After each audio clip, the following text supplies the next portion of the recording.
The dark psychology of hatred. Hatred is one of the most intense emotions we experience. But have you ever wondered why we feel hate? What happens in the brain when we despise someone or something? And why does hatred seem so contagious, spreading across societies, fueling conflicts, and even shaping history? Today, we will explore the dark psychology of hatred, uncovering its origins, its addictive nature, and how it is used to manipulate us. Let's begin. 1. The psychology behind hatred.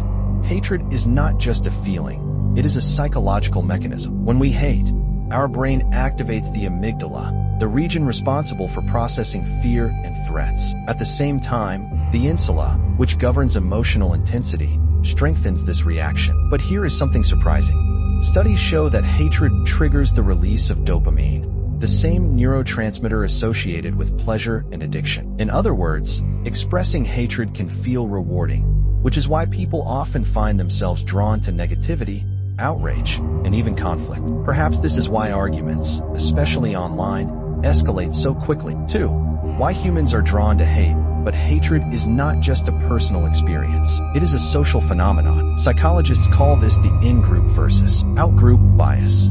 Our natural tendency to align with those who are similar to us and reject those who are different. This is why rivalries between sports teams become heated. Political debates turn into hostility. Online discussions spiral into hate-filled exchanges. Hatred creates a sense of belonging. It gives people a shared purpose, unifying them against something rather than for something. And this is where hatred becomes dangerous. The more we participate in it, the more it reinforces itself, spreading through our interactions like a virus. 3.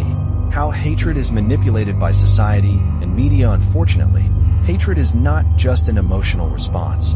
It is a powerful tool used by external forces. Media, politics, and even social platforms exploit hatred because they understand one simple truth.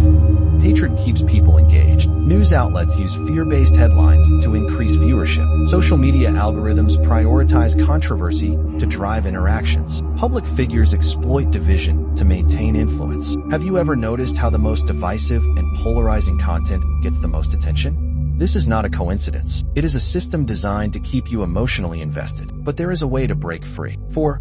Breaking free from the hate cycle. So, how do we escape the cycle of hatred? Here are 3 important steps. Step 1. Question your hatred. Ask yourself, is this feeling truly mine? Or has it been influenced by someone else? Step 2. Be mindful of what you consume. Limit your exposure to outrage-driven content. Negativity thrives on attention. The less you engage, the weaker it becomes. Step 3. Redirect your energy. Instead of feeding anger, invest your time in learning, growth, and self-improvement. Because hatred limits, but knowledge expands. Hatred is a powerful force, but only if we allow it to control us. The next time you feel yourself drawn into negativity, ask yourself, who truly benefits from my hatred? If this video has provided valuable insights, we invite you to share your thoughts in the comments below. Your engagement not only supports meaningful discussions, but also helps spread awareness on these important topics. If you found this content insightful, please consider liking this video, subscribing to Tactics Mind, and enabling notifications so you never miss our latest explorations into human psychology. Your support allows us to continue creating thoughtful and educational content. Thank you for watching. We appreciate your time, and we look forward to seeing you in the next video.